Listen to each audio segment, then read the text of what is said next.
María Eugenia Vidal estuvo en la redacción del miércoles 6. Nunca antes se había presentado al reportaje largo de Perfil por el que Mauricio Macri pasó media docena de veces. Y también lo hicieron Horacio Rodríguez Larreta, Marcos Peña, Monzó, Rogelio Frigerio y la mayoría de los ministros.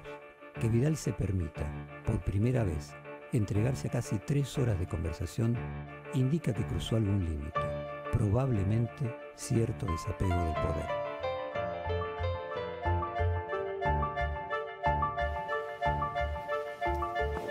Bueno, muchas gracias por venir. Primer reportaje largo de Perfil. Prácticamente todos los políticos importantes ya lo hicieron, el presidente más de 6 veces. Así que bueno, esta va a ser nuestra primera vez. Un placer estar acá. Y que no sea la última. No, esperemos que no. ¿Por qué decidiste finalmente no desdoblar las elecciones de la provincia y de la nación? Bueno, fue una decisión en conjunto, ¿no? Con Marcos, con Horacio, con Jaime, con Mauricio, con todo el equipo de Cambiemos. Y tuvo que ver varios factores. El primero, finalmente era una elección que tenía que financiar la provincia de Buenos Aires, son casi 3.000 millones de pesos que no estaban en el presupuesto y que hubieran tenido que ser recortados a todas cosas que son importantes y sensibles en la provincia. Lo segundo, cierto hartazgo, creo, de la gente de ir a votar tantas veces en una elección que iban a tener que ir muchos domingos a votar a lo largo del año, en una historia donde siempre había estado unificada la provincia. Y lo tercero, la oportunidad que planteaba era la de discutir la provincia de Buenos Aires, pero no hubiera sido posible.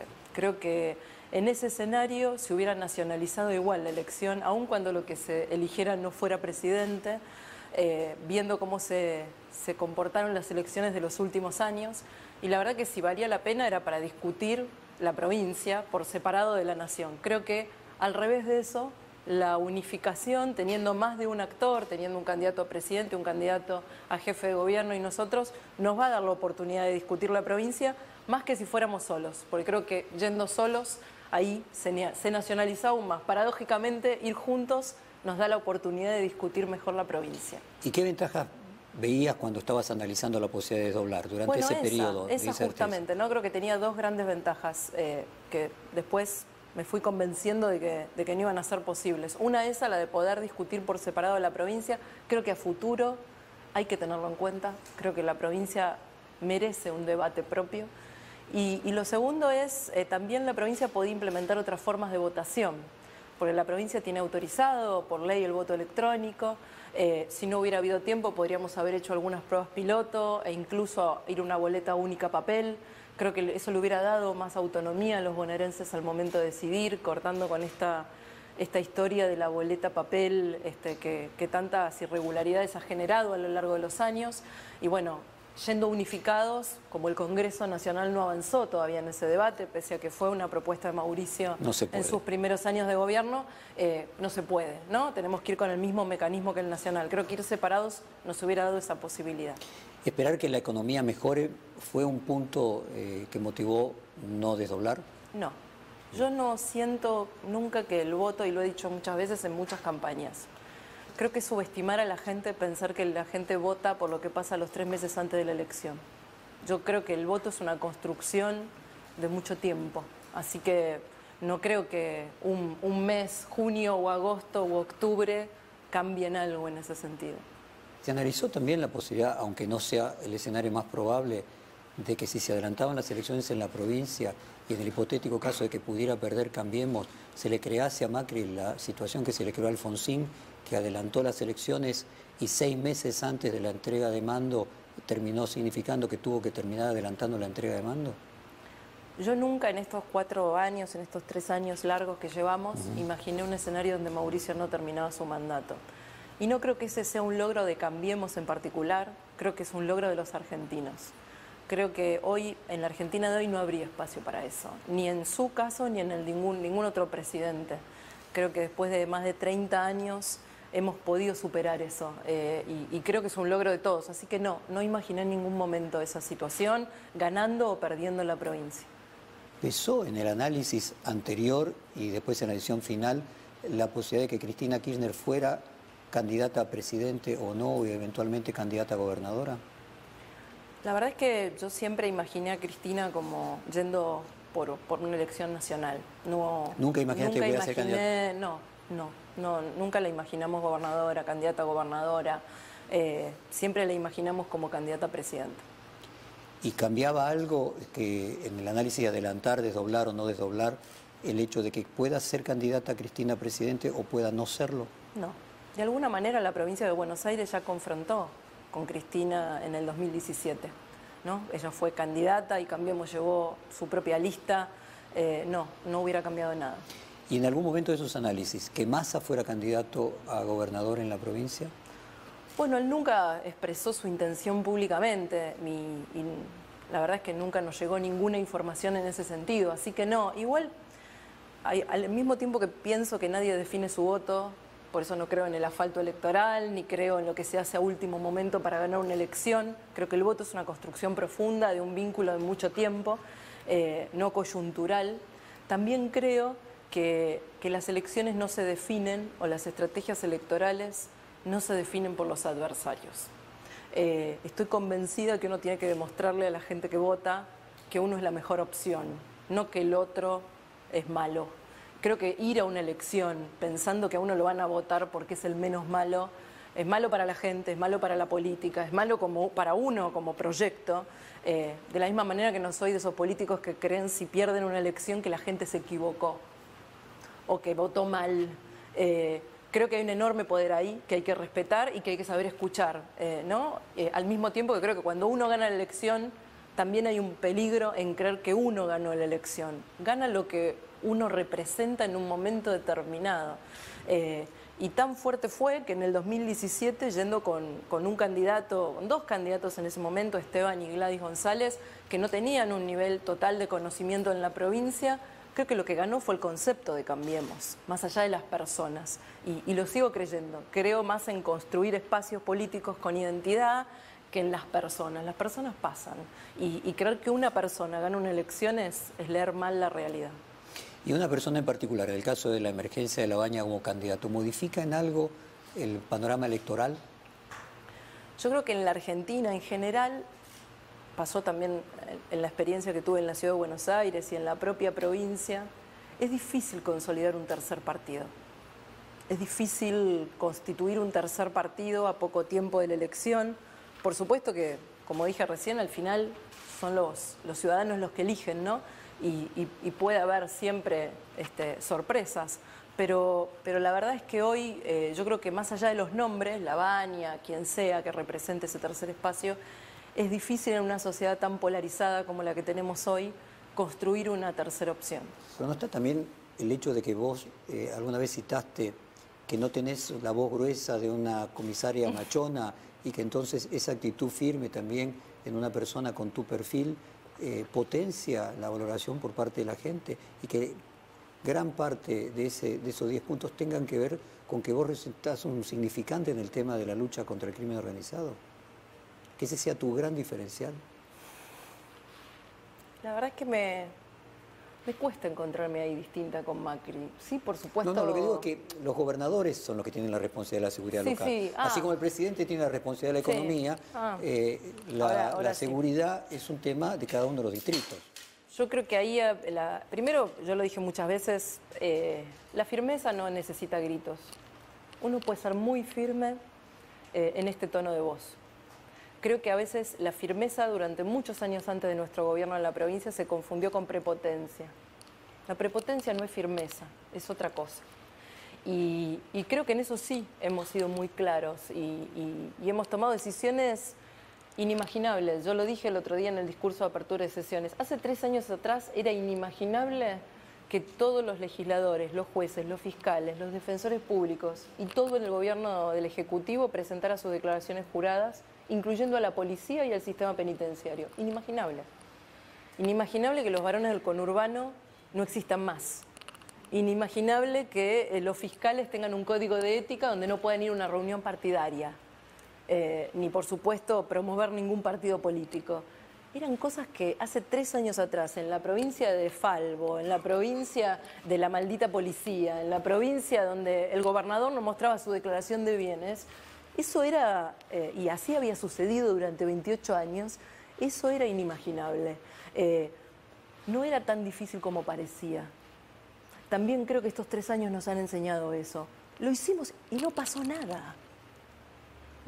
No hubo ningún terremoto, empezamos a presentar todo igual, nada terrible sucedió, la reelección indefinida se terminó y no es grave, ¿no? Creo que había como, en esto de la prepotencia, había también una construcción de algunos mitos, ¿no? En la provincia es imposible que esto suceda. Yo sigo peleando contra los imposibles en la provincia de Buenos Aires y dispuesta a demostrarle a los bonaerenses que no hay imposibles en la provincia de Buenos Aires. No puede, no debe o no quiere criticar a Macri y a Marcos Peña. Y sus elogios a ambos parecen una mezcla de formación reactiva y síndrome de Estocolmo. Una sobrereacción, síntoma del opuesto. Vos marcabas que era mucho más fácil ser gobernador que presidente. Por tu propia experiencia como vicejefa de gobierno de la ciudad, ¿es más fácil gobernar la ciudad que ser gobernadora, que en la ciudad vos no tenés una Corte Suprema y un Poder Judicial totalmente independiente, porque es parte federal? Incluso en el gobierno de Mauricio Macri, ni siquiera los subtes, la policía, dependían del jefe de gobierno. Es distinto, no sé si es más fácil, es muy distinto, primero porque el ingreso per cápita de la ciudad de Buenos Aires es el más alto del país y eso pone a la ciudad de Buenos Aires en una situación de capacidad de hacer cosas que el resto de las provincias, y en particular la provincia de Buenos Aires, por cómo se distribuyen los ingresos federalmente, no tiene. Y porque además la ciudad de Buenos Aires tuvo 8 años de gobierno de Mauricio Macri que le permitieron a Horacio tener un punto de partida. Yo lo escuchaba el otro día en la apertura de sesiones. Horacio asumió la ciudad de Buenos Aires teniendo como pendiente una obra hidráulica que era el Vega, que ya se había empezado en parte en el gobierno de Mauricio. Mauricio hizo la mayor parte de la obra hidráulica de la ciudad relevante. Eso es una enorme diferencia para empezar a gobernar. Yo todavía estoy haciendo obras hidráulicas en la provincia de Buenos Aires, en las principales cuencas, y falta mucho por terminar. Esos 8 años le permitieron a la ciudad de Buenos Aires tener todas las escuelas con gas, y todas las escuelas con calefacción, y todas las escuelas puestas en valor. Entonces a Horacio le tocó construir 50 escuelas nuevas. Pero claro, se propuso construir 50 escuelas después de 8 años que se habían arreglado todas las existentes. Entonces, creo que la diferencia con la ciudad fueron los 8 años de gobierno de Mauricio. Yo siempre digo, cuando el kirchnerismo se pregunta para quién gobierna Macri y hablan y dicen que gobierna para los ricos, yo siempre digo, vayan, habiendo sido ministra de Desarrollo Social de la ciudad y de haber caminado mucho el sur de la ciudad, vayan y pregúntenle a la gente de Pompeya, de Villarriachuelo, de Lugano, de Mataderos, cómo vivían en el 2007 y cómo viven hoy, cómo eran sus barrios, qué era lo que pasaba y qué pasa hoy, ¿no? Pero no qué pasa hoy en relación a hace 3 años atrás, qué pasó 8 años después cuando Mauricio dejó la jefatura de gobierno. Entonces creo que hay mucha más capacidad de hacer desde la ciudad y con buenos gobiernos todavía mucho más. La ciudad tiene una desventaja en términos de la política, que está mucho más expuesta para lo bueno y para lo malo, ¿no? Lo que sucede en la ciudad está cerca de todos los medios de comunicación y es ampliamente expuesta. Ahora eso se está empezando, creo yo, a modificar con las redes, porque las redes son federales, porque hoy todo el mundo con un celular puede mostrar lo que pasa, ¿no? Pero durante mucho tiempo el hecho de que los medios de comunicación más tradicionales e históricos estuvieran en la ciudad hacía que la ciudad estuviera más expuesta, pero y también tiene más exigencia, ¿no? Porque al tener más recursos y al haber avanzado más el Estado, también hay más demandas, hay demandas más sofisticadas o más exigentes que las que por la deuda que había yo encontré en la provincia cuando empecé. Podríamos decir, tratando con ánimo didáctico, de ordenar los trabajos de mayor complejidad, que el de presidente es el de mayor complejidad, luego el gobernador de la provincia de Buenos Aires, que es la que tiene la menor cantidad de recursos federales, luego de las provincias importantes y después el jefe de gobierno de la ciudad de Buenos Aires. Yo siempre digo que hay un cargo peor que el mío y que va después del de presidente, y es el de ser ministro de Seguridad de la provincia de Buenos Aires. Creo que el ministro de Seguridad de la provincia de Buenos Aires es un cargo muy difícil. Y bueno, yo la verdad que tuve un gran equipo ahí, lo tengo aún, con Cristian Ritondo a la cabeza. Creo que es un lugar mucho más difícil a veces que el gobernador por el nivel de tensión, y a mí de lo más difícil que me ha tocado ser como gobernadora es recibir a los familiares de las víctimas de inseguridad. Porque frente a alguien que se inunda, uno puede trabajar una obra. Frente a alguien que le falta un ingreso para llegar a fin de mes, uno puede trabajar el desarrollo de un sector de la economía, empleo, un crédito, una pyme que se está fundiendo. Siempre hay algo para hacer, pero frente a una vida que se pierde no hay nada para reparar. Eso no se repara, ¿no? Así que creo que el cargo de seguridad es de los más difíciles, pero si sacáramos eso, sí, sin duda gobernar la provincia de Buenos Aires debe ser de las tareas más difíciles que tiene la Argentina, sí. Me quedaba con el tema de seguridad y me parece que lo mismo para el socialismo en Santa Fe, ¿no? Con el Gran Rosario y las preocupaciones siempre en el tema de seguridad. Sí, pero yo siento que ahí la pelea no se dio. Yo no siento que haya habido de verdad una vocación por reformar en serio el sistema de seguridad. Esto no es una respuesta, hay que hacer todo al mismo tiempo. Nosotros no solo reformamos la policía de la provincia, reformamos la policía de la provincia, empezamos la primera reforma del sistema penitenciario bonaerense, que es el más grande del país en democracia. Pensar que uno va a tener más seguridad sin ocuparse de las cárceles es mentira. Por supuesto, nadie mira lo que pasa dentro de las cárceles.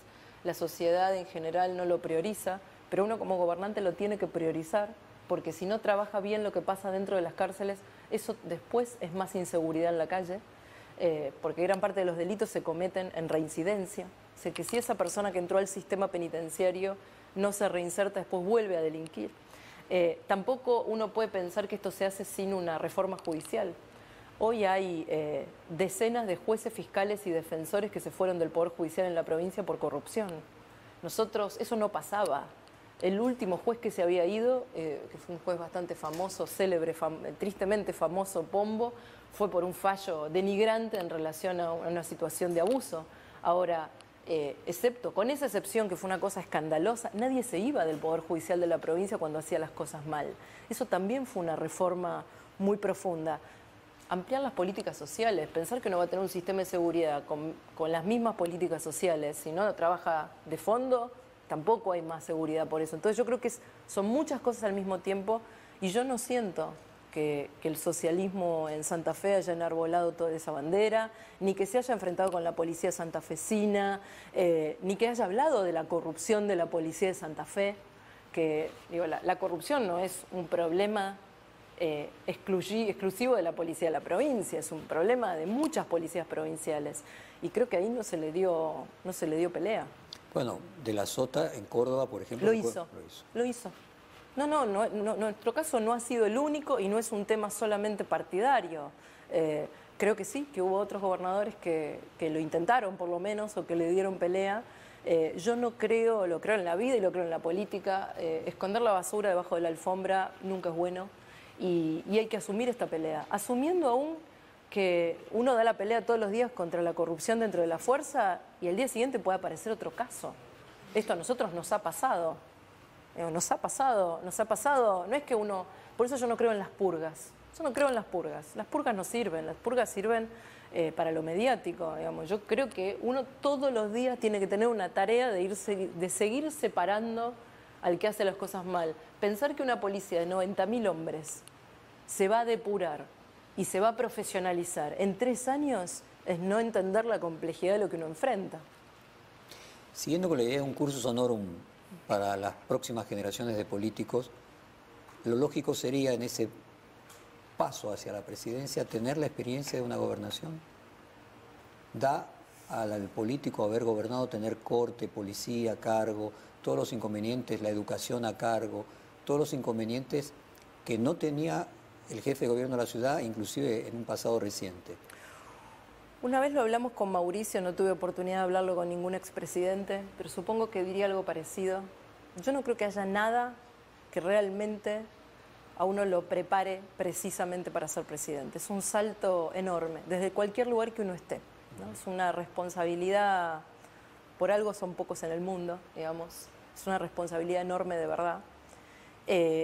Sin duda, cuanto más responsabilidades uno haya ocupado antes, más que eso ser garantía de tomar mejores decisiones, eso puede ayudar a entender más al otro.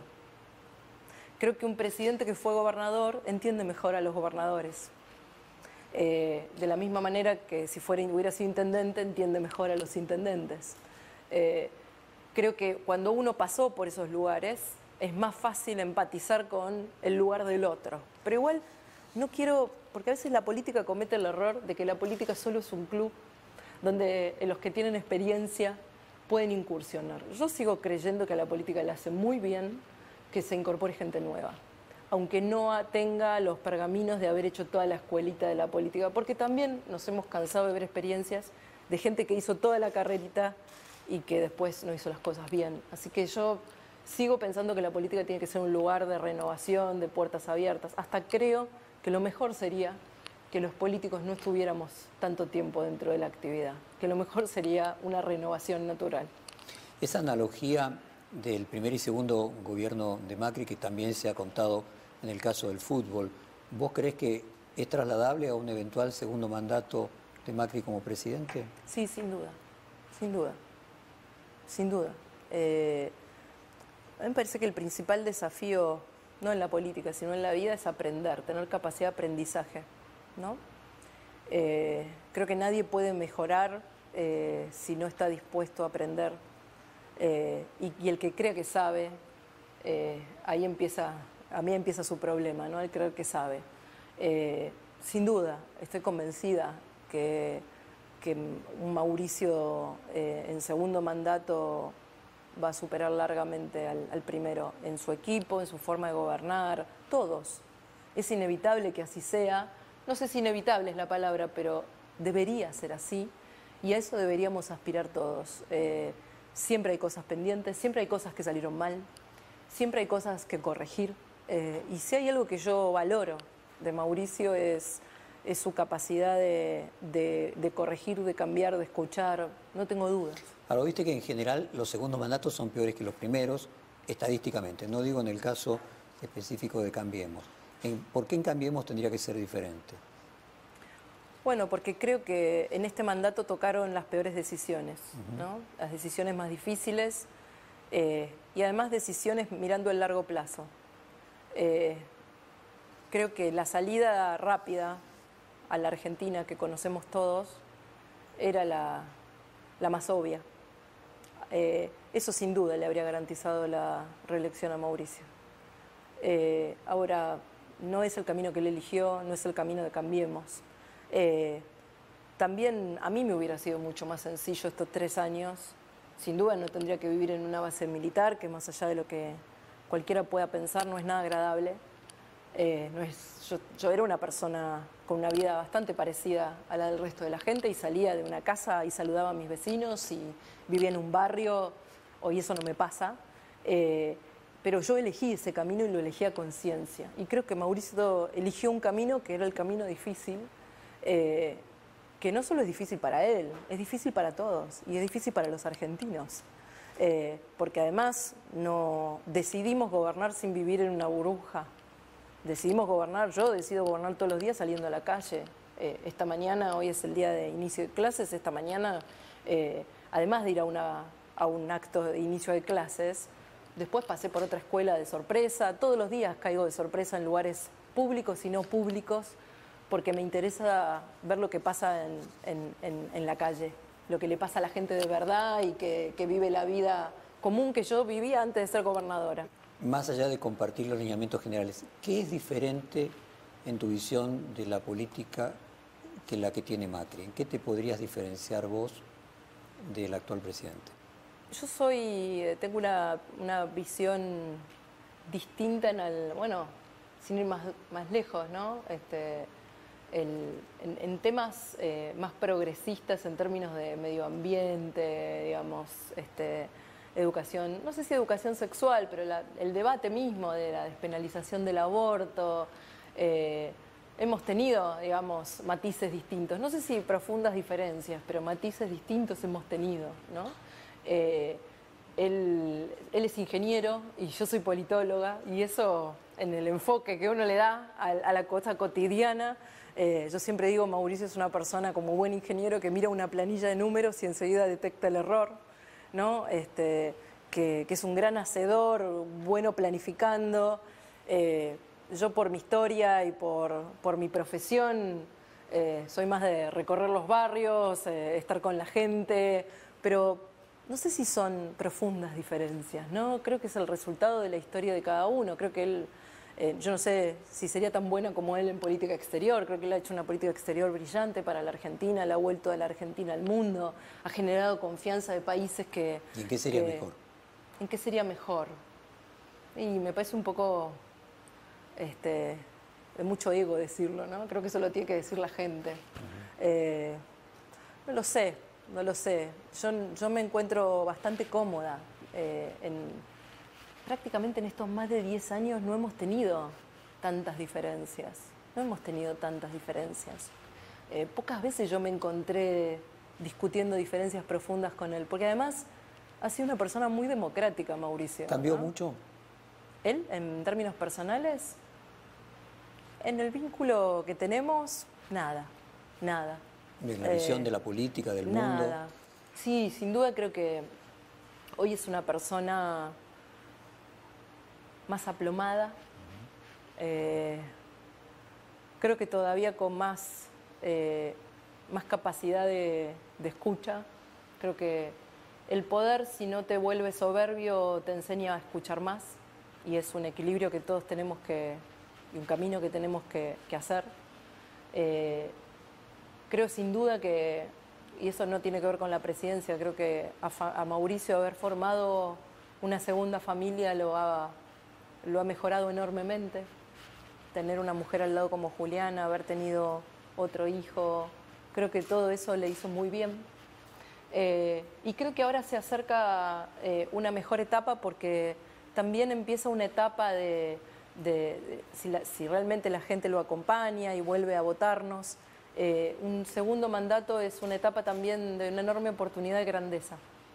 Yo lo veo de esa manera. Cuando uno va a quedarse 4 años en el poder como presidente y después sabe que se va a despedir de alguna manera de la política en un cargo tan relevante como ese, tiene una oportunidad de grandeza que yo creo que el resto de los expresidentes no aprovecharon y que él puede aprovechar. Cuando decís grandeza, concretamente con la oposición.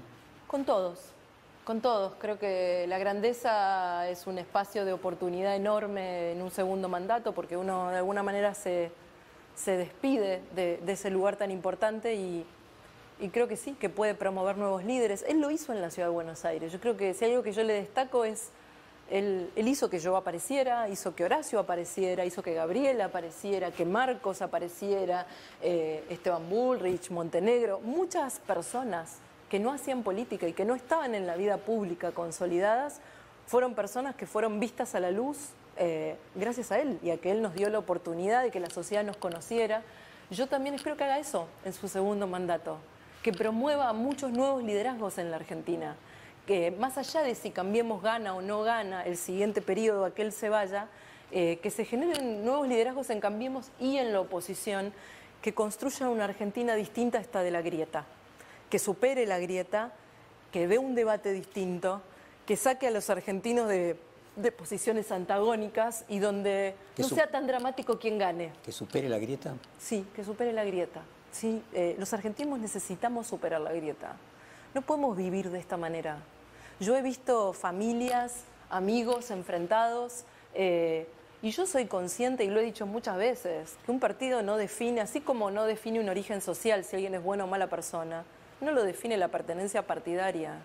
Yo creo que hay buenas y malas personas en todos los espacios políticos y he encontrado personas valiosas a lo largo de estos años en otros partidos que no son Cambiemos. Yo no acepto esa dinámica y yo creo que no soy la única.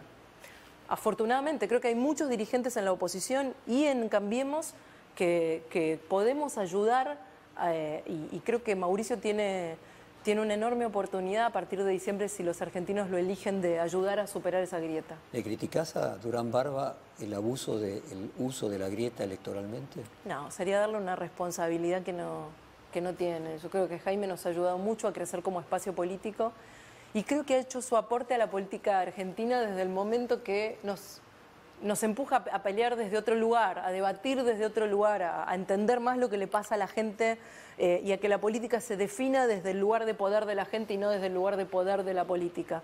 Creo que ese es su gran aporte a Cambiemos. No, yo no le daría esa responsabilidad, creo que esa responsabilidad es de todos los argentinos. Y acá digo de todos los argentinos, por supuesto, siempre cuando hay responsabilidad de los argentinos, los dirigentes somos más responsables, ¿no? Y cuando hablo de los dirigentes, hablo de todos los dirigentes, no solamente del kirchnerismo de Cambiemos. Creo que hay una responsabilidad dirigencial sobre la grieta y que tenemos que asumirla. La veo difícil de evitar en esta campaña por cómo vienen dadas el debate electoral, pero deberíamos poder trabajar para superarla a partir de diciembre, sin duda. María Eugenia Vidal no quiere continuar gobernando siempre. Si fuera reelecta en 2019, descarta ser candidata presidencial en 2023 y prefiere que esa posta la tome Rodríguez Larreta. ¿Por qué se habla de los fundadores en el caso del PRO? O sea, Macri, Rodríguez Larreta, vos, Marcos Peña. Vos usaste antes nuestros socios en lugar de nuestros aliados, los fundadores como si fueran los accionistas y asociando eso a como si fuera una empresa. ¿Existe un estamento superior entre aquellas personas que ingresaron al PRO como los fundadores, como Macri, vos, Rodríguez Larreta y Marcos Peña, con el resto? Yo creo que una cosa, ahí hay dos categorías distintas. Una cosa son los fundadores del PRO, donde sin duda dentro de quienes iniciamos el PRO está Marcos, está Horacio, estoy yo y muchas otras personas. Gabriela está desde un principio, mucha gente que formó parte, el propio Jorge Macri en la provincia de Buenos Aires, digamos. Hay mucha gente que estuvo desde un principio en PRO. Ahora se me ocurre un montón de gente que sería injusto no nombrar, ¿no? Carolina Stanley, Federico Pinedo, gente que estuvo en el PRO desde un principio. Pero también hay fundadores de Cambiemos. Y creo que los fundadores de Cambiemos, sin lugar a dudas, fueron Mauricio, Lilita y Ernesto Sanz. No me cabe la menor duda que ellos tres fueron los fundadores de Cambiemos. Y hoy somos Cambiemos. Más allá de que yo pertenezca y cada uno tenga su propio partido político, hoy somos un Cambiemos consolidados. Hoy es mucho más importante Cambiemos que el PRO o la Unión Cívica Radical o la Coalición Cívica. Ahora, ¿vos percibís la tirantez que existe entre quienes llegaron después, en mayoría de los casos provenientes del peronismo, como Frigerio, como Monzó, que sienten que hay un estamento diferente entre los accionistas, los fundadores accionistas y todos los que llegaron después? Yo creo que eso será, digamos, no me lo dijeron a mí, pero si se sintieran así sería un caso particular porque, para nombrar algunos, Diego Santilli, Cristian Ritondo, Joaquín de la Torre, peronistas, mi propio jefe de gabinete, Federico Salvay, intendentes que han militado en el peronismo, no se sienten así, no se sienten como una categoría distinta, se sienten parte del PRO, decidieron no ser se sienten PRO. parte del grupo de los fundadores, o sea, la aspiración es tener acciones de esa empresa. Yo no me siento accionista, para nada. Ni siento que sea una empresa, ni me siento accionista de nada.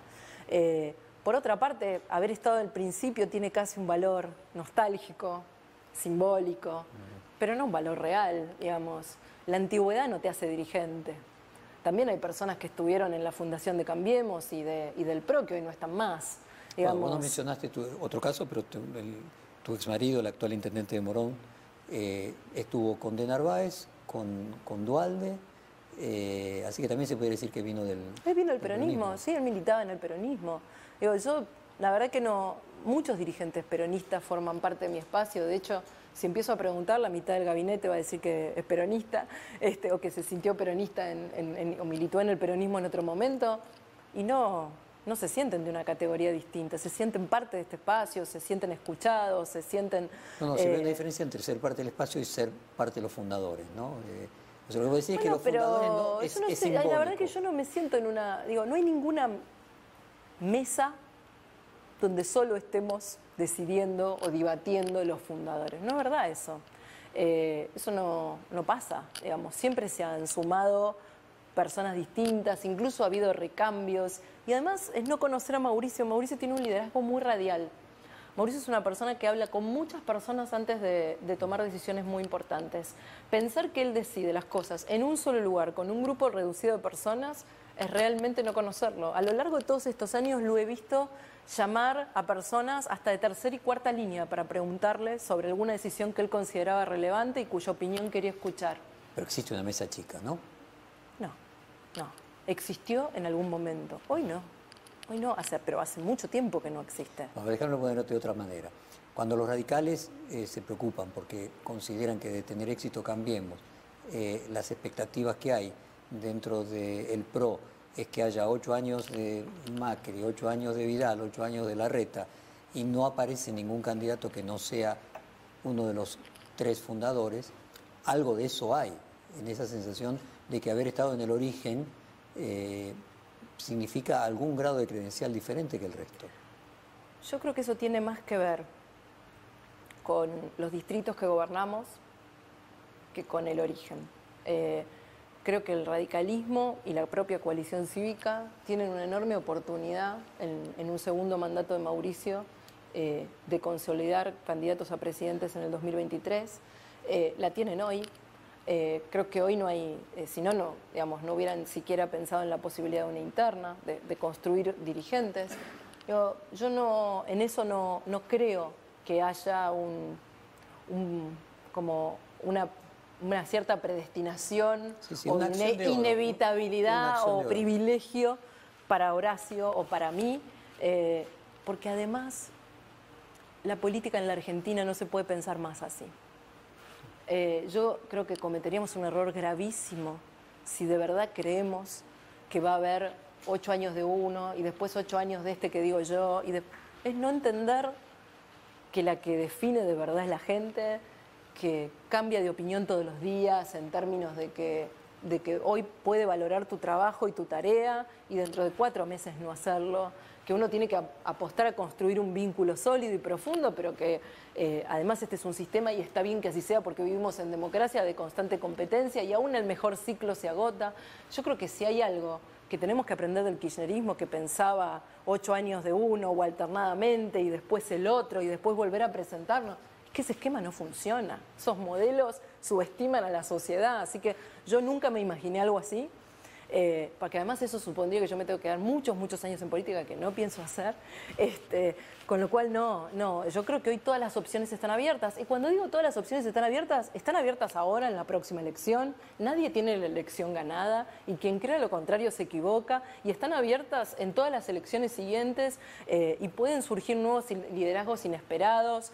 Nunca de verdad en estos años, ni antes de que Mauricio fuera presidente, ni en estos 3 años, hubo una sola reunión donde apareciera algo como eso, ¿no? 8 años de uno, 8 años del otro, no. ¿A qué atribuís que después de derrotas electorales, tantas causas judiciales, Cristina Kirchner siga teniendo una intención de voto tan alta? Bueno, sin duda que creo que la grieta ha contribuido para eso, ¿no? El definir nuestras diferencias de manera tan antagónica que no seamos capaces de ver lo evidente. Porque nos pesa más la necesidad de tener razón que la realidad. Creo que hay un 30% o 25% de los argentinos que no importa lo que se diga o lo que suceda. Asumieron que Cristina no es responsable de los hechos que se le imputan. Y eso tiene que ver con la grieta. Tiene que ver con la incapacidad de poder ver defectos en el otro por esto de asumir una política o una postura monolítica. Así que eso pasa en nuestro país. ¿Pero cuánto crees que hay responsabilidad del gobierno nacional de errores económicos que hagan que la gente todavía piense que Cristina Kirchner tiene que volver a ser presidente? Yo eso no lo avalo. Yo no creo que la economía se cambie por los valores. Ni ahora. ¿Vos crees que si hubiera habido éxito económico igual No, lo que quiero decir es que cualquiera que toma la decisión de votar a alguien que está imputado por esos y procesado en ese nivel de causas de corrupción, o cree que es inocente o vota sabiendo que es corrupto. Ahora, no puede echarle la culpa a la economía. No, tiene que hacerse cargo de su decisión. Inconscientemente que la economía haga ver más linda. Porque entonces si la economía funcionara bien y Macri fuera corrupto, entonces está bien votarlo, digamos. Argentina demuestra de que la corrupción emerge como un problema cuando la economía no está bien y viceversa. Yo creo que eso también empezó a cambiar. Sin ir más lejos, yo creo que el voto del 2015 no fue un voto económico. Más allá de lo que muchos quieren hacer creer en relación a los discursos que hacía Mauricio y lo que decía en relación a la inflación, la gente votó un fin de ciclo en el 2015, un ciclo que la agobiaba, un ciclo autoritario, un ciclo que le decía cómo pensar, que bajaba línea en las escuelas, que iba hacia un modelo más parecido a Venezuela que al de Chile. ¿Y ahora vos crees que tampoco la gente va a votar por la economía? Creo que en el 2017, para terminar el razonamiento, también sucedió lo mismo. En el 2017 la economía empezó a mejorar en el segundo semestre. Y mucho del voto tuvo que ver con expectativa, con valores, con apostar algo distinto.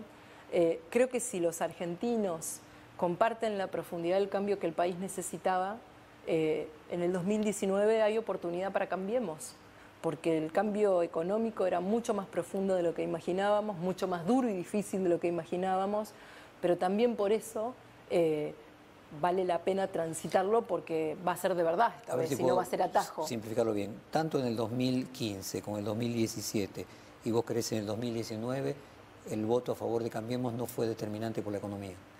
Sí, yo creo que no lo fue, porque afortunadamente, y eso no es un mérito de Cambiemos, sino de los argentinos, el voto empieza a ser más amplio que eso. Yo creo que es más profundo y más amplio que eso. ¿Podría ser que la polarización y la grieta hayan impedido acuerdos con la oposición que hicieran posibles las reformas que hubieran sido necesarias para que no existiera esta crisis sin atajos? Yo creo que más que la polarización, sin duda la grieta no ayuda, nunca ayuda. No ayuda no solo ahora, digamos, no ayudó cuando era peronismo-antiperonismo, no ayudó cuando eran unitarios y federales.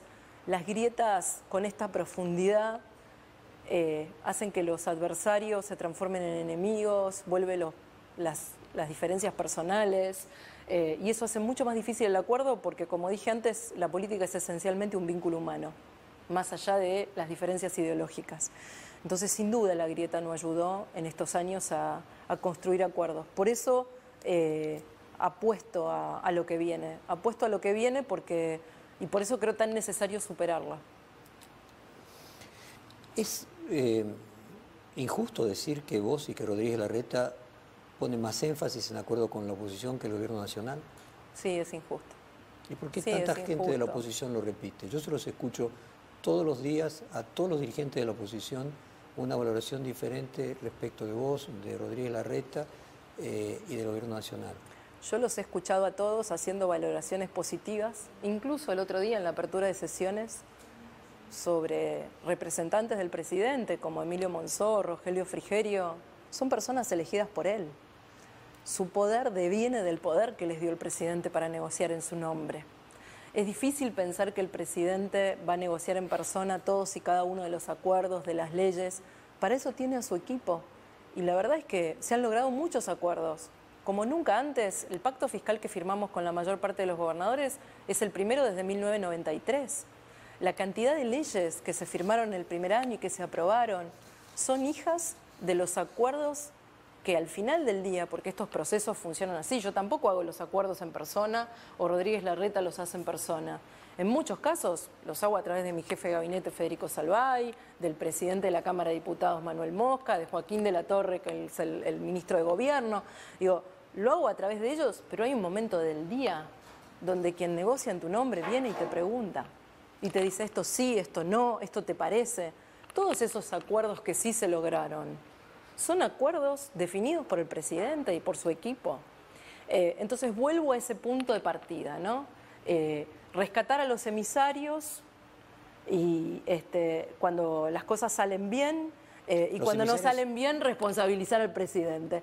Me parece que esas son personas de su equipo a las que él puso en ese lugar. Ninguno de los dos tenía un lugar o había tenido un lugar de poder tan importante en su carrera política antes como lo que les dio el presidente. Se los dio el presidente ese lugar, a los dos. Entonces, creo que ellos dos, que para muchos opositores representan el diálogo, representan la vocación del acuerdo, representan la apertura, fueron elegidos por el presidente. Esos son el Macri bueno, el pedacito del Macri bueno. Vos decís que Frigerio y que Monzó representan la parte de Macri dialoguista y que son finalmente emisarios de la parte de Macri dialoguista.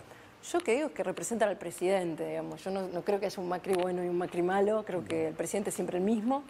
Que es el mismo presidente que fue jefe de gobierno y gobernó 8 años en minoría, que es el mismo presidente que logró acuerdos con el mundo, que es el mismo presidente que sienta a todos los sectores productivos y los pone de acuerdo. Digamos, yo no me compro cierta teoría, incluso de ciertos sectores del oficialismo, de que hay un presidente que no acuerda. Yo creo que para algunos es una posición cómoda.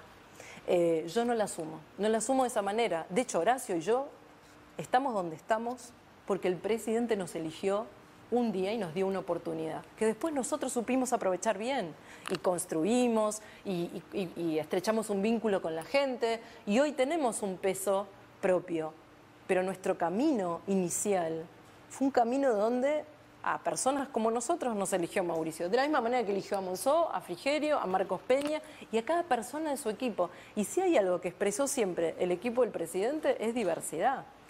Mauricio en la Ciudad de Buenos Aires tenía a una vicejefa como Gabriela Michetti y a un presidente de la legislatura como Diego Santilli. Si hay personas que podían considerarse distintas y candidato al rabino Berman y ministro de Educación a Esteban Bullrich y a Montenegro que había sido juez federal de ministro de Seguridad. Y hoy dentro de su gobierno tiene a radicales, tiene a Patricia Bullrich, tiene a Marcos Peña y tiene a Rogelio Frigerio. Y eso es diverso. De hecho, es mucho más diverso que otros gobiernos nacionales que recuerdo. Entonces, ¿es un mito urbano que vos y que Rodríguez Larreta son más acuerdistas que el presidente? Creo que es un prejuicio. Es el mismo prejuicio que lleva a pensar a muchos que Mauricio, por su origen social, gobierna para los ricos. Creo que en la Argentina muchas veces nos compramos muchos prejuicios que nos quedan cómodos. Yo durante mucho tiempo en la ciudad decía que para la oposición era necesario decir que Mauricio era Macri, condenándolo por el apellido de su padre. Por lo menos ahora no lo van a decir más, ¿no? Creo que a la política a veces le queda muy cómoda encontrar o construir enemigos fáciles. Es fácil enfrentarte con alguien que no tiene sensibilidad. Es fácil enfrentarte con alguien que decís que no quiere dialogar, porque es mucho más difícil confrontar con alguien que sabe dialogar, confrontar con alguien a quien le importa, confrontar con alguien que gobierna bien, ¿no? Es como si necesitáramos decir que el otro es malo para justificar que nos elijan a nosotros. Siguiendo con ese planteo, entonces, ¿a vos te parece que las dos personas que negocian en nombre del presidente, que son Frigerio y Monzó, los dos que piensan no continuar en un eventual segundo mandato del presidente, va a terminar siendo positivo para la imagen del presidente porque ahí se va a percibir que acuerdista era Macri y no ellos? Bueno, creo que siempre el tiempo acomoda todo, ¿no? Y un segundo mandato de Mauricio seguramente va a acomodar muchas percepciones, como pasó en la ciudad, ¿no? Quien venía a destruir la escuela pública aumentó la matrícula en la escuela pública cuando terminó sus 8 años de gobierno y quien defendía la escuela pública del otro lado de la General Paz no paró de perder matrícula en los últimos 10 años. Digamos, las cosas al final del día se ponen en su lugar y las ponen en su lugar los hechos, como yo decía el otro día en la apertura de primaria, no las interpretaciones. El sur de la ciudad muestra quién es Mauricio Macri gobernando. Vayan y recorran el sur y vean cómo estaba antes. Entonces, me parece que hay mucho prejuicio y creo que el tiempo lo va a acomodar. Y me parece que también en política hay un problema grave que lo involucra, digamos, de Mauricio para abajo, a todos nos involucra, que es el hecho, es la interpretación personalista, ¿no? Hay acuerdos o no hay acuerdos porque hay una persona que acuerda o no. Más allá de que sea el presidente, hay equipos de gobierno. Totalmente hay equipos de gobierno. Y si hay alguien que toma las decisiones en equipo, ese es Mauricio. Con lo cual, si no hubo acuerdos, todos los que debería haber habido, la responsabilidad es de todos. Por supuesto, siempre es un poco mayor del que toma la decisión última, pero es de todos. Y cuando los hubo, también hay un reconocimiento a todos. También uno tiene que ver cuál es la contraparte, ¿no? Hay una lógica en la Argentina, así como está esta lógica del prejuicio, ¿no? De cargo al otro, de negatividad para justificar que yo soy mejor. En la Argentina hay una lógica donde las tensiones por los intereses se llevan al extremo, al límite de la supervivencia del conjunto, ¿no? Lo que decís es que finalmente todos los argumentos retóricos son ad hominem, eligen a la persona y la cargan de elementos negativos y que Macri se aprovecha de Macri los prejuicios que hay sobre él. Yo no digo, yo he trabajado con él más de 10 años, es una persona con fortalezas y debilidades como lo somos todos, humano, que se equivoca, que comete errores, pero sin duda hay mucho de carga de prejuicio, pero estoy muy tranquila en ese sentido, porque Mauricio ha demostrado siempre poner las cosas en su lugar. El tiempo siempre lo ha ayudado a poner las cosas en su lugar. Le pasó en Boca, le pasó en la ciudad, y creo que también le va a pasar como presidente. Después del corte seguimos. María Eugenia Vidal cree que en un segundo gobierno Macri sería más generoso con la oposición, porque ya no tendría que actuar como un competidor electoral de ellos. Imagínate que Macri es reelecto y estamos en diciembre de este año, y vos decías que en un segundo mandato iba a ser más generoso porque se estaba despidiendo y aparecía la necesidad de que surgieran nuevas figuras. Obviamente va a aparecer la alternativa del candidato presidencial en 2023. Es conocida la vocación de Horacio Rodríguez Larreta, que dicen que desde que era chiquito quería ser presidente. Mencionábamos hace un rato el tema de su ansiedad. La gente se pregunta, en esa hipótesis de que Cambiemos gane las elecciones, ¿quién sería, si vos o si Horacio Rodríguez Larreta, candidatos para el 2023? Vos marcaste hace un rato que no tenés intención de estar tanto tiempo en la política. ¿Imaginás que vos darías una pelea para ser la candidata en el 2023? Para eso debería superar una profunda contradicción personal y política. La personal es, quiero destinar mi vida a una tarea tan abnegada, porque realmente ser presidente es una tarea de tiempo completo y con una enorme cuota de responsabilidad. Y lo segundo es político. Yo creo que la provincia de Buenos Aires ha sufrido mucho por tener gobernadores que quisieron ser presidentes. No es que había una maldición de que los gobernadores no podían ser presidentes. Yo creo que la maldición era al revés. Los gobernadores querían ser presidentes y eso les marcaba prioridades equivocadas, ¿no? Por eso no se discutía el fondo del conurbano, porque no se querían pelear con el resto de los gobernadores, por eso no se discutía la coparticipación, por eso no se reformaba la policía de la provincia, porque el riesgo era muy grande. Digamos, se ponían en tensión tantas cosas y se sobreprotegían tantas cosas para preservar una futura candidatura presidencial, que eso le hizo mucho daño a los bonaerenses. Así que por ahora no lo saldé. No sé si en el futuro lo podré saldar. También hay que ver si los bonaerenses me vuelven a elegir. Como decía antes, yo no creo que haya ninguna elección ganada. Así que habría que verlo. Pero lo que parece claro de lo que vos decís es que en el caso de Horacio Rodríguez Larreta sí hay una vocación inequívoca de querer ser presidente. Sí. Y no en tu caso. No, a priori no. Habría que verlo, ¿no? Pero hoy no. Hoy no está. Todavía tengo estas dudas que no se terminan de resolver. Y tampoco es necesario resolverlas, digamos, porque hoy me estoy planteando la reelección en la provincia de Buenos Aires, así que hoy no hace falta resolverlas. ¿Qué queda en la bonaerense de aquella tapa de noticias de la maldita policía? Todavía queda la corrupción. Lo que no queda más es la impunidad.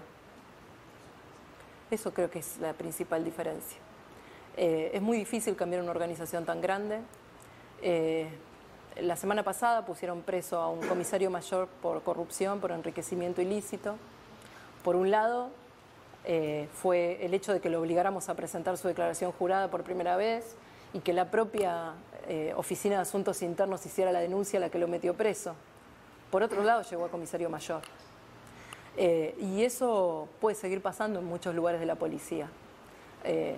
Hacemos inspecciones a las comisarías, encontramos droga, encontramos armas no legales, seguimos confrontándonos permanentemente con la corrupción policial. Lo único que yo puedo asegurar hoy es que no hay impunidad donde encontremos la corrupción y que no soy cómplice, ni yo ni nadie de mi equipo, pero no que eso se haya terminado. Porque además el proceso no se agota ahí. La policía necesita una profunda profesionalización. Recién a partir del 2015, 2016, después de que ganamos, los policías tienen un año de formación internados en el lugar donde se forman y con una currícula mucho más exigente. Recién a partir de ese año tienen que tener hasta 25 años. Recién a partir de ese año no pueden seguir siendo policías si no hacen el reentrenamiento obligatorio una vez al año. Para la gestión anterior, capacitarse era estar fuera de la calle y cualquier cosa que fuera estar fuera de la calle era malo, aunque no se supiera estar en la calle. Para la gestión anterior, más seguridad era más policía, y yo creo que es más policía, pero es mejor policía sobre todo. Entonces, todo ese proceso de profesionalización, de depuración, de que la policía sea una vocación y no un trabajo, que era algo en lo que se había convertido a partir de las policías locales, donde cualquier militante entraba, todo ese proceso va a llevar muchos años.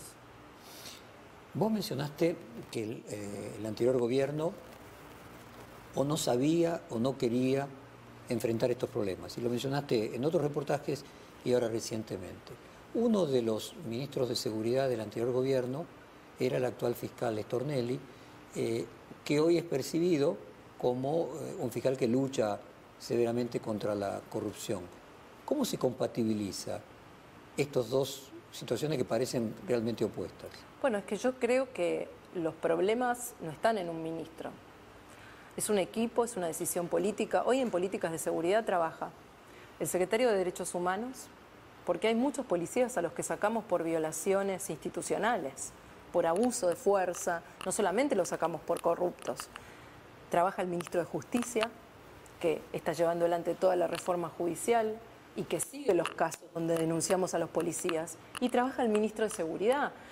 La gestión anterior no pudo sostener por un mandato completo un ministro de Seguridad. Cristian Ritondo va a ser el primer ministro en completar un mandato completo desde la democracia, creo. Eso, la inestabilidad en el Ministerio de Seguridad y las sucesivas reformas y contrarreformas también atentaron contra que hubiera resultados en materia de seguridad y las ansiedades políticas. Nosotros hoy con esta política hemos bajado los homicidios, hemos bajado los secuestros, hemos bajado en más de 20 secuestros en niveles mucho más altos, pero homicidios en 20%, hemos bajado los robos de autos, todos delitos, sobre todo homicidios y robos de autos que no se subregistran, pero por ejemplo todavía tenemos un nivel de robos que no logramos bajar, o de hurtos en calle que hacen mucho a la inseguridad que no se han disminuido. Entonces, se necesita políticas sostenidas en el tiempo. Yo creo que no depende de una persona. Y se necesita sobre todo una decisión política no improvisada de apostar a un camino y de sostener el camino, que es lo más difícil, porque empezar una reforma no es lo más difícil es sostenerla. ¿Hay algo relacionado con los servicios y con los 12 comisarios de la bonaerense relacionados con D'Alessio?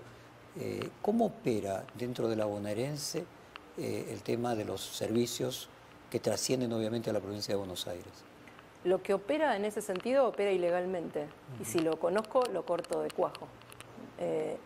Yo no quiero tener nada que ver con ese submundo nefasto que por momentos se convierte el mundo de la inteligencia, mal llamada inteligencia. Yo creo que la Argentina ha tenido graves problemas por eso. De hecho, digamos, yo no creo en estos organismos de inteligencia. Estaría más cómoda con una agencia contra el narcotráfico, contra el terrorismo, profesional, con poca gente, hiperformada, que se dedicara a eso. Creo que la inteligencia criminal, que sí es la que tiene que hacer la policía, más que la policía, las áreas de la policía investigativa, no tiene nada que ver con esto. Tiene que ver con mapas de delito, con incorporación de tecnología que permita ver cómo se mueven las bandas de secuestradores o de narcotraficantes. Todo lo demás me parece una manera oscura y nefasta de hacer política en la que yo no quiero tener nada que ver. Ahora, ¿hay un poder permanente en el área de seguridad como la hay en el área de justicia con el área de inteligencia, que existe la idea de que, por ejemplo, le tomaban examen a los jueces que terminaban siendo aceptados como último eslabón, o vendedores, proveedores de sistemas de seguridad y de armamentos. El caso de Montoto, por ejemplo, D'Alessio dice que él entró al trabajo último que tuvo en el Estado por recomendación de Montoto. Montoto creo que sigue siendo proveedor de la policía de la provincia. Hay un poder permanente allí en actores fácticos como proveedores de Yo creo que en estos personajes armamentos tan oscuros siempre hay una parte de verdad y mucho de relato y de mentira, ¿no? El problema es que cuando alguien te miente es difícil creerle nada, nada, digamos. Y creo que parte del problema que tenemos es darle credibilidad a estos personajes, que llegan a donde llegan porque alguien les va validando su credibilidad como pseudoagentes, servicios o lo que sea que quieren vender. Digamos, la realidad me ha demostrado a lo largo de estos años en la provincia que la seguridad, igual que el resto de las cosas, es el resultado del método, de la disciplina, del profesionalismo, de la seriedad, no de estos montajes berretas llevados adelante por estos personajes de un submundo que además no contribuyen en nada, porque cualquier cosa que digan, que saben o que conocen, siempre es relativa, siempre es a través de dichos de terceros. No, si hubiera encontrado estas cosas, sin duda que no hubieran prosperado y que no les hubiera dado ni lugar. Personajes como estos no llegaron nunca ni a conocerme, ni a mí, no solamente a mí, digamos, a la mayor parte de mi equipo, digamos. Montoto sí lo conoces. Alguna vez socialmente lo debo haber visto, pero haber estado reunida con él, no, nunca. ¿Y cuál es el papel de Alejandro Granados, el intendente de Ezeiza, último ministro? Bueno, Granados llegó en la etapa final de Scioli para empujar las policías locales. Y salieron como puede salir una policía formada en menos de un año. Formada no solamente el proceso de formación, sino decidida. Digamos, de repente se hicieron una catarata de convenios con intendentes, con números arbitrarios de cuántos policías hacían falta, con escuelas que se crearon de un día para el otro. Eso hecho de esa manera no podía salir bien. Salió como salió. En algunos intendentes serios, responsables, que tenían trabajo en seguridad previo, salió bien, y en otros que improvisaron y que hicieron las cosas con parche y no pusieron recursos propios, salió mal. Y así hicimos una evaluación el primer año de los 15.000 policías locales. Había más de 2.000 que no eran aptos, que habían pasado todos los exámenes, que se habían formado y que no podían tener un arma en la calle. Algunos eran reentrenables, otros no podían ser policías bajo ningún punto de vista. Entonces, creo que más que la responsabilidad en Granados, que fue un poco el implementador operativo de esa decisión y que creo que ahí le jugaba a favor su experiencia de intendente, que de hecho vale la pena decirlo, en materia de seguridad, Ezeiza funciona bien. Con lo cual no es un problema de que él supiera o no de seguridad. Me parece que era muy forzado para mostrar electoralmente una policía de 15.000 personas en la calle un año y medio antes de la elección. No podía salir bien. Aquellas discusiones respecto de que las policías locales, poniendo el ejemplo de México, son más cooptables por el narcotráfico y generan más órdenes liberadas. ¿Cuál es tu opinión respecto de eso? Yo creo que las mafias pueden penetrar en cualquier estamento del Estado. No creo que por ser local o provincial eso sea más lábil. Creo que eso depende mucho del intendente. Sin duda, yo creo que el narcotráfico, no solamente en la provincia de Buenos Aires, ha penetrado instancias del Estado y está comprobado en el momento que tenemos policías, incluso de alto rango, siendo parte en causas de narcotráfico, que hemos tenido en la Argentina políticos involucrados en causas de narcotráfico, que tenemos hasta jueces, como el caso de Orán, que perseguían narcotráfico y terminaron cierta parte de la banda. Creo que afortunadamente esto no es generalizado. Yo he encontrado intendentes de Cambiemos y de la oposición dispuestos a dar pelea conmigo, no solamente contra el narcotráfico, contra el juego ilegal, contra muchos delitos. Creo que afortunadamente no es generalizado, pero creo que ha permeado y que en la medida que aquellos que damos pelea la demos juntos, ese delito tiene menos probabilidades de prosperar o de crecer. Vos dijiste que tu gobierno no recauda con la policía y que el gobierno anterior existía la creencia, por lo menos, de que había valijas que recaudaban con la policía, o por lo menos vos decís, no recaudo con la policía, que en el pasado se recaudaba. ¿Cómo era? ¿Pasó de un día para el otro? ¿Vos asumiste y dejó de haber...? Si hubiera tenido pruebas, lo hubiera denunciado a la justicia. Todo el mundo decía eso, pero, digamos, no. Nunca encontré un elemento que lo probara. Sí, por supuesto, puedo decir segura que nosotros no recaudamos porque no lo hacemos.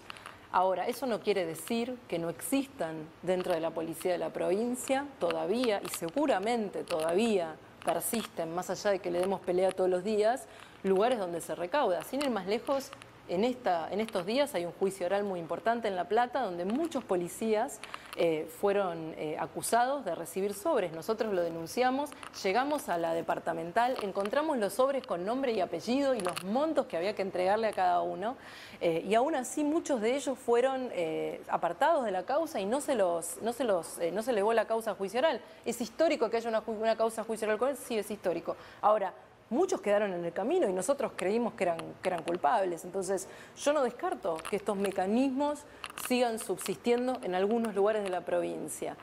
Lo que no hay, como digo yo siempre, antes estaban parados sobre una vereda y hoy están parados sobre una baldosa. Dependen de que no nos demos cuenta. Que por supuesto es una organización tan grande que vamos a tardar en darnos cuenta de todos, sí, es verdad. Pero que cuando nos damos cuenta los apartamos también, y lo saben. A ver, tu máxima autoridad policial en el gobierno anterior tenía un cargo importante en la policía, la primera persona que te acompañó en el primer tramo de tu gobierno también. Y yo te voy a leer lo que se dice en todas las redacciones, que había un sistema de recaudación ilegal, que la policía catalogaba las comisarías como de bajo, medio y alto potencial económico, y los titulares de esas comisarías debían aportar recaudaciones superiores en proporción con ese alto, medio o bajo potencial de recaudación, en forma de valijas que subían hasta la cúpula y de ahí a la política, y que ese sistema funcionó por lustros. Cuando vos le preguntás a tu jefe de policía, al anterior que tuviste, si esto era así, ¿qué te dicen? Bueno, en el caso de mi jefe de policía actual, él fue separado durante mucho tiempo, ¿no? Fue relegado por la gestión anterior. Y parte de su valor tenía que ver con eso, ¿no? Tenía que ver con eso. Que era una persona respetada por el resto de los policías bonaerenses, pero era una persona que no había sido parte de la cúpula en la gestión anterior. Creo que para mí eso le da más valor. Por supuesto que él reconoce como digo yo, que había sistemas de recaudación. Obviamente, él dice que hoy no existen, pero también está dispuesto a combatirlos, que eso también es lo importante. Yo con este jefe de policía he allanado comisarías. Con este jefe de policía he pasado a disponibilidad mucha gente. Es un jefe de policía en el que confío y que el primer día, además cuando le ofrecí el cargo, lo mismo que con el anterior, le dije, has tenido una carrera policial hasta acá muy buena, ninguno de los dos tenía antecedentes de denuncias, ninguno de los dos tenía sumarios internos graves, ninguno de los dos tenía causas judiciales, porque de todo eso me ocupé de chequearlo antes de ofrecerles el lugar. Pero cuando les ofrecí el cargo a los dos les dije, si no vas a dar esta pelea, es mejor que me digas que no. Porque te voy a poner en un lugar muy incómodo y te vas a terminar yendo mal. De esta manera, digamos, decime que no ahora, vas a terminar tu carrera como la venís haciendo, sin mayores complicaciones, pero si aceptás este lugar es para dar la pelea conmigo. Y en el caso de Fabián, que hoy es el actual jefe de policía y que es un muy buen jefe de policía, lo aceptó desde el primer día y me demostró con hechos que estaba convencido. Ahora es el primero en saber que si yo encuentro una irregularidad que lo involucra, dura un segundo en el cargo, y él lo sabe. Lo sabe él y lo sabe el resto de la policía, con lo cual, cuando deciden cometer una irregularidad, están asumiendo un riesgo. Yo creo que ese riesgo antes no existía.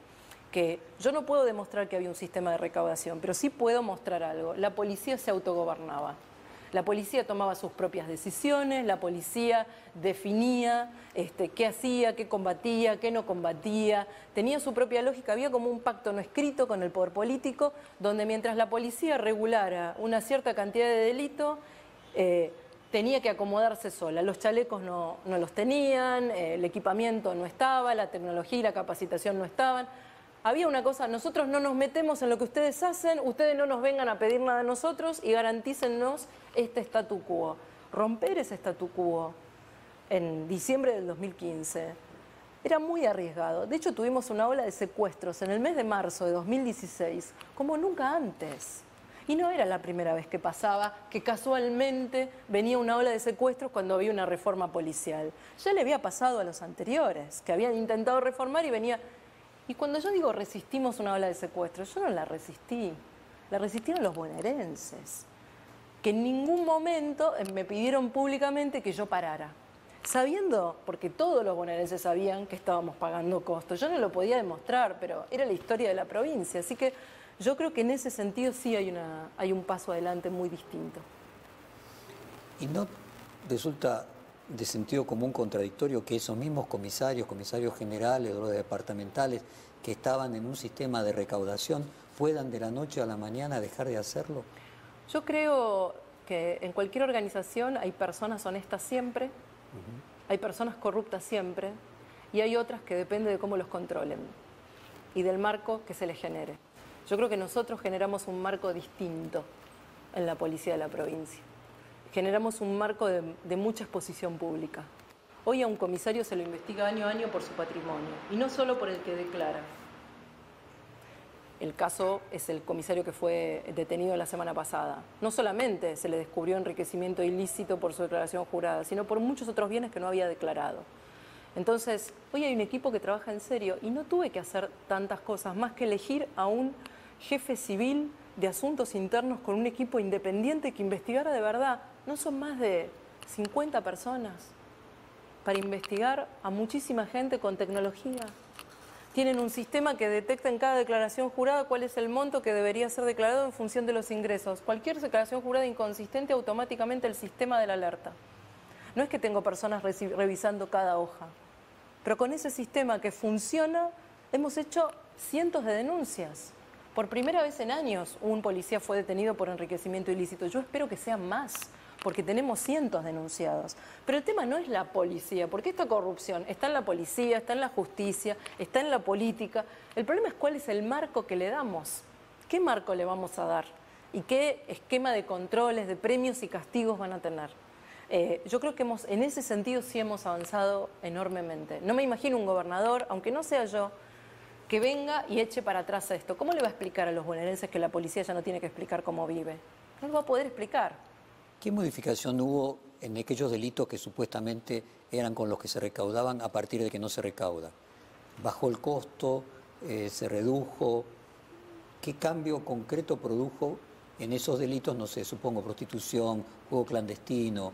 ¿Lo encareció? ¿Lo abarató? La primera señal que tuvimos de que la lucha contra el juego clandestino estaba siendo efectiva es que inmediatamente a los allanamientos que hacían subían las recaudaciones en las agencias de loterías oficiales. Ese es un signo de que estaba funcionando. El valor de la droga es un signo que funciona. Cuando la droga aumenta su precio es porque estamos haciendo lo correcto. Esto no es de un día para el otro. Hoy en la mañana estuve en Puerta de Hierro en La Matanza, recorriéndola. Cuando yo fui hace 3 años era un barrio donde no se podía entrar. Cuando digo no se podía entrar, no es que no podía entrar yo o ningún político. No podía entrar la policía. A la policía la sacaban a los tiros. El primer destacamento que quisimos poner lo echaron a los tiros. El primer búnker narco que derribamos y que pusimos un centro de salud que hoy funciona, se resistieron durante meses a que construyéramos un centro de salud. Recién en diciembre del año pasado, con un proceso que empezó en marzo de 2016, en diciembre del año pasado pusimos preso al narco que manejaba el barrio, que estaba prófugo hacía 9 meses, saliendo de la Municipalidad de La Matanza, de donde era empleado. Es una pelea todo el tiempo. En Itatí, que es un barrio del conurbano donde estamos haciendo lo mismo, el líder de Itatí, tardamos 3 años, hacía 8 años que estaba prófugo por secuestro, homicidio. Digo, es una tarea de verdad ardua, no es de un día para el otro, y los resultados tardan en llegar. Yo a veces me pregunto, cuando mi ansiedad me lleva a no aguantar esos procesos, bueno, ¿qué hubiera pasado si no hubiéramos hecho todo esto, no? ¿Dónde estaría la provincia hoy? Con una policía sin control, con un narcotráfico que crecía frente a políticos que decían que era de tránsito la droga y que no era de producción, con un conurbano lleno de cocinas, seguramente estaríamos mucho peor. Por supuesto que es difícil valorar lo que no sucedió, pero yo estoy convencida de eso. Resulta interesante la contrafáctica. Al mismo tiempo que vos contás todos estos avances, evidentemente la sociedad tiene una percepción de la inseguridad muy grande, porque bueno, paralelamente, hasta si querés, el aumento en la pobreza puede llegar a generar determinado crecimiento en la inseguridad, más allá de que desde el gobierno de la provincia se tomen medidas correctas. Y una contrafáctica interesante es tu predecesor, casi entrado el 7º año de gobernar la provincia, era muy favorecido por las encuestas, tenía aceptación muy parecida a la tuya. Y hoy, obviamente, es uno de los políticos con menor valoración, menor aprobación por parte de la sociedad. ¿No temés que te pueda pasar a vos, que en el futuro, como la inseguridad es un tema que lleve mucho tiempo corregir, y que, bueno, esas mejoras siempre sean percibidas homeopáticamente frente al tamaño de la problemática, que te pueda pasar a vos algo de eso? La ponderación o la aprobación de los bonaerenses siempre es algo que todo político puede perder, y yo no soy la excepción. La diferencia con Scioli es que yo me hice cargo. Yo no dije que la seguridad es un problema de otro, ni del presidente, ni de los intendentes. Yo me hago cargo de la seguridad de la provincia. Me hice cargo desde el primer día.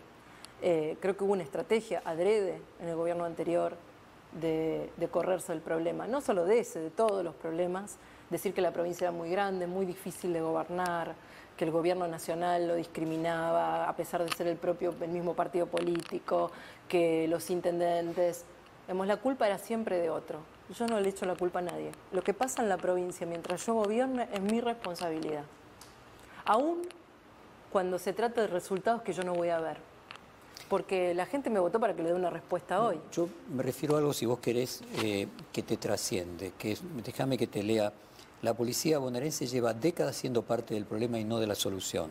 Se han hecho innumerables purgas de las cúpulas, se han aprobado distintos modelos organizativos, incluso tomando parte de los órganos internos de la propia policía. Se los ha llevado a control civil, se los devolvió a control de la policía, se ha incorporado decenas de miles de nuevos policías. Cada gobierno obviamente dice que está mucho mejor que antes, y es evidente que la inseguridad es uno de los principales problemas de la gente. Es decir, que la demanda sea tan gigante, el problema sea de tal magnitud, que sea necesario muchos años de medidas acertadas y que se consuma cualquier gobernador aún haciendo las cosas bien. Es que en este tema, como en el económico, como en la educación, en cualquier tema que valga la pena y que sea profundo para la gente, uno tiene que saber, y creo que eso también es parte de una maduración que la política tiene que hacer, que uno es parte de una cadena, no es el principio y el final. Esta no es una tarea para que te aplaudan. El aplauso es el voto cada 4 años, pero después hay una enorme cantidad de demandas muy difíciles de satisfacer. Y parte de la tarea es asumir ese reclamo y asumir también los propios límites. Yo siempre dije que estos 3 años de lo que más he aprendido es de reconocer mis propias limitaciones.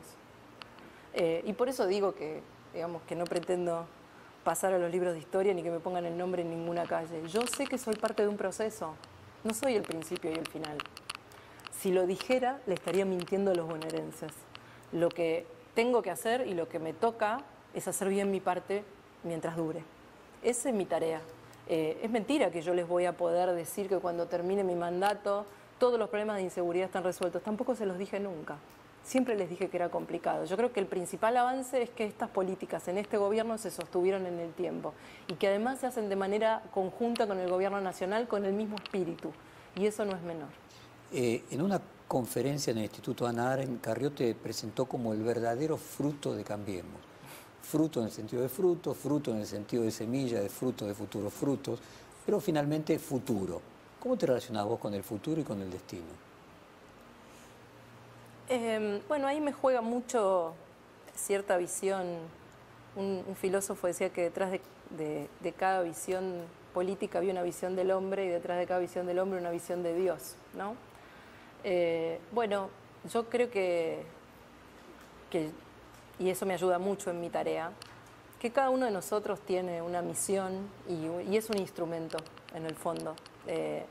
Y yo me siento así, no no me creo predestinada para nada, soy bastante poco personalista. Yo creo que uno hace una parte en un momento de la vida, en un lugar determinado, y la tiene que hacer bien. Y tiene que, o por lo menos, si no, hacer su mejor esfuerzo y con la mayor honestidad posible. De eso se trata. Después, ¿cuál es el lugar que me toque? Afortunadamente no me desvela el poder, y esa es una enorme ventaja que he tenido, porque yo podría ser igual de feliz haciendo algo bueno en un lugar mucho más chico que acá. Imagino miles de lugares donde me gustaría estar y hacer cosas por el otro, que no necesariamente significa ser gobernadora o presidenta. Eso no me define como persona. No define el amor de las personas que están cerca mío. Entonces, la verdad que no me siento predestinada, más bien me siento una herramienta.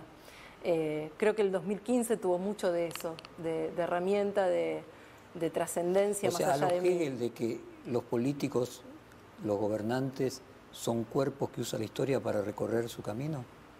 Bueno, no sé si tal a los Hegel, no sé, es la primera vez que me pregunto si es a los Hegel, pero sí que me siento un instrumento, que no me siento tan importante, que me siento una parte en un momento determinado.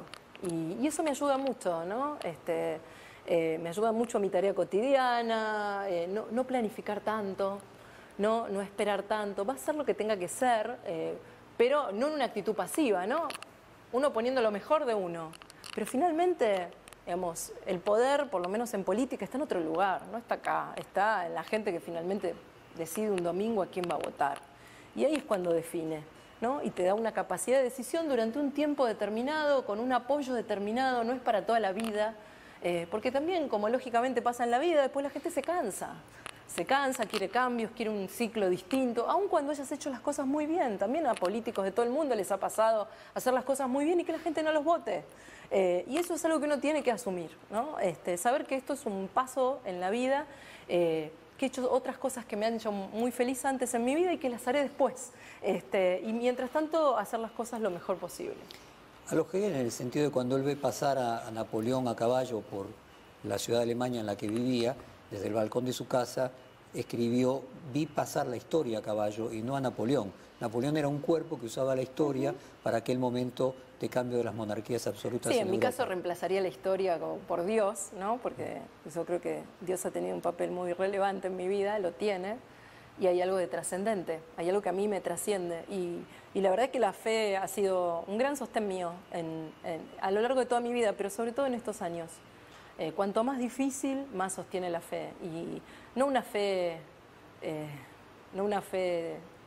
ridícula, una fe tonta, una fe profunda. ¿Cómo te explicas que aquella chica que entró de pasante a los 30 años, 15 años después, no solamente sea el segundo trabajo más importante de la Argentina, sino además la política de toda la Argentina, por arriba del presidente, más valorada? Y definitivamente la política hizo las cosas muy mal, ¿no? Para en tan poco tiempo, creo que no es tanto mérito mío como de mérito de otros, ¿no? Hacía falta tanto alguien que no se pareciera en nada a todo lo que había gobernado la provincia. Creo que esa es la lección de 2015. Cuán mal estaba todo para que una mujer que no era conocida, que no había estado nunca en el poder en la provincia de Buenos Aires, que no tenía aparato partidario, ganara una elección, ¿no? Y se convirtiera en, no solamente yo, sino muchos, en la esperanza de mucha gente. Creo que eso no habla tanto de mí como de los demás. ¿Tu estilo es ir a visitar todos los días o una escuela, una comisaría, un hospital, alguna dependencia pública? ¿Eso quita tiempo a la gestión de gobierno? ¿Alguna vez te planteaste por qué vos lo hacés y en líneas generales la mayoría de los gobernadores no lo hacen? Para mí suma, no resta, siempre suma. Suma en lo micro y en lo macro. En lo micro porque esta mañana cuando fui a una escuela que hace un año la pasó por encima un tornado, una especie de mini tornado que pasó en Morón, en Palomar, y se voló todo su techo, y el día era un fin de semana largo, yo fui a verla, se le había volado todo el techo, tuvimos que improvisar una escuela en un lugar cercano, y le prometí a la directora que le íbamos a arreglar la escuela, que iba a llevar todo el año, pero que iba a arrancar las clases, esto fue hace principios del año pasado, y que iba a arrancar las clases 2019 en esa escuela. Y hoy, cuando salí del inicio de acto escolar, que fue en 3 de febrero, me quedaba de pasada, iba a La Matanza, Puerta de Hierro, y digo, voy a pasar por ahí a ver cómo está y a ver si efectivamente, como me dijeron, arrancaron las clases bien. Y entré sin que la directora me esperaba, recorrí, me mostró la escuela y me dijo, pero no me llegaron las estufas y los ventiladores. En lo micro le pude resolver ese problema.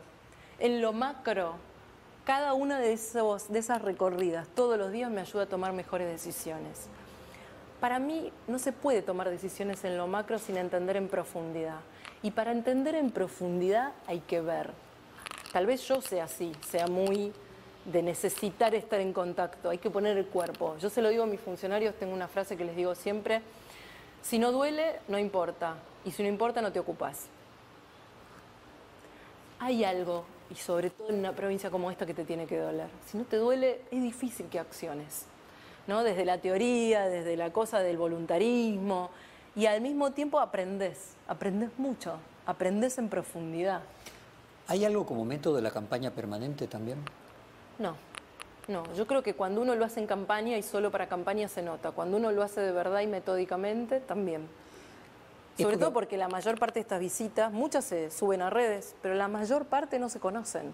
Son bajadas de mi auto en el momento, preguntando dónde hay una comisaría cerca, cuál es el hospital por el que vamos a pasar hoy, y ir. Pero siguiendo tu idea de que el voto se construye a largo plazo, se construye. Finalmente esa microdosis continua es como una campaña permanente, construye esa relación del votante. Bueno, con cuando su voy, dirigente. no voy como candidata, ¿no? No me siento así, me voy como gobernadora, como responsable, ¿no? De hecho, hoy me llevé esto de las estufas y los ventiladores, pero si voy a una comisaría me llevo otra cosa, o a un hospital lo mismo. Y a veces hay también la responsabilidad de decir, no, esto lo vamos a resolver mañana, esto no, esto va a tardar.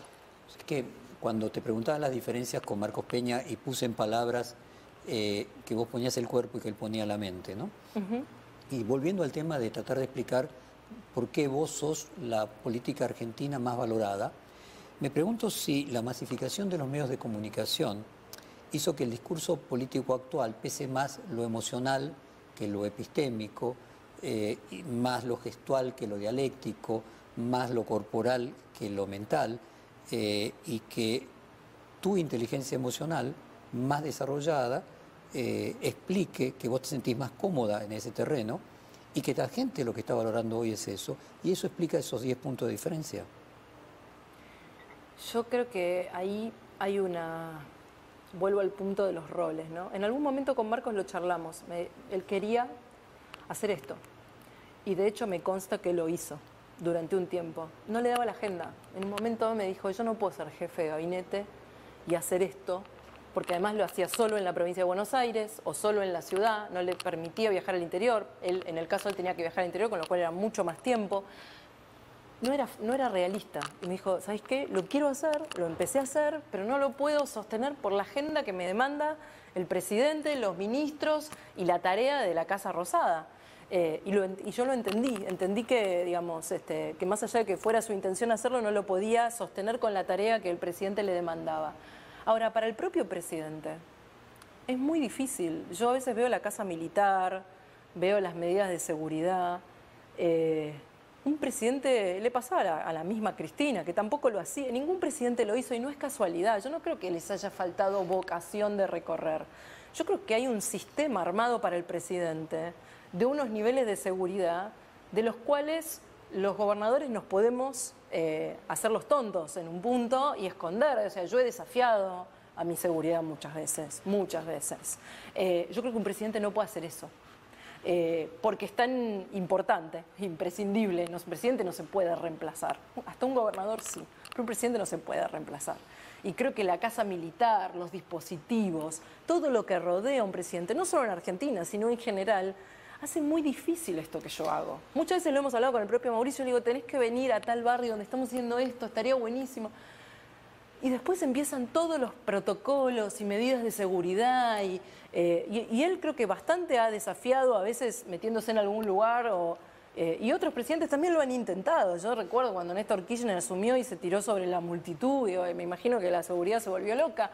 Digo, es difícil por el rol, me parece a mí. En el caso de Marcos creo que es un tema de tarea. En el caso de Mauricio creo que es difícil por el rol. Y aún así sostiene los mano a mano y va a haber gente. Y el otro día vi que había llevado a varios de los que ha ido a ver al Congreso a la apertura de sesiones. Trata de sostener el vínculo, pero es mucho más difícil. A ver si leo bien. Eso es lo que a vos más te gusta. Definitivamente. Y de mi trabajo, sin duda.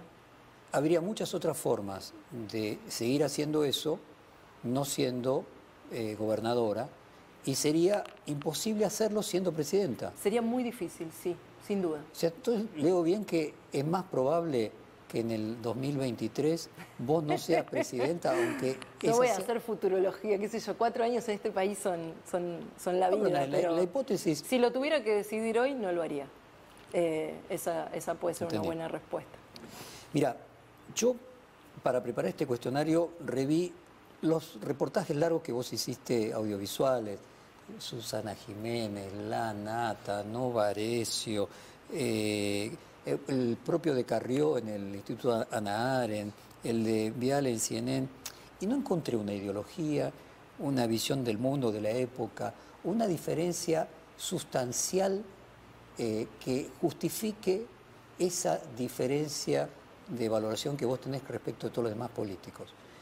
Y me gustaría juntos tratar de entender si de lo que se trata no es de la ideología, de lo que se trata no es simplemente de la gestión, de argumentos, de nada epistémico, sino de transmitir una emoción a través de valores que vos tendrás, pero que no tienen que ver con los valores tradicionales, no con los valores, con las creencias tradicionales de la política. Me pregunto si no es más importante en el siglo XXI ser una buena persona que un estadista. Yo creo que es importante las dos cosas, pero una es condición para la otra. Yo no creo que alguien pueda ser buen estadista sin ser una buena persona. También es cierto que siendo una buena persona no alcanza. Se requieren otras capacidades. Es verdad, yo siempre sentí dos cosas en relación a la ideología. La primera es que trabajando en lo social, mi carrera fundamentalmente se vinculó con cuestiones vinculadas a la pobreza y después en la provincia de Buenos Aires, que tiene la mayor cantidad de pobres del país, la urgencia no tiene ideología, ¿no?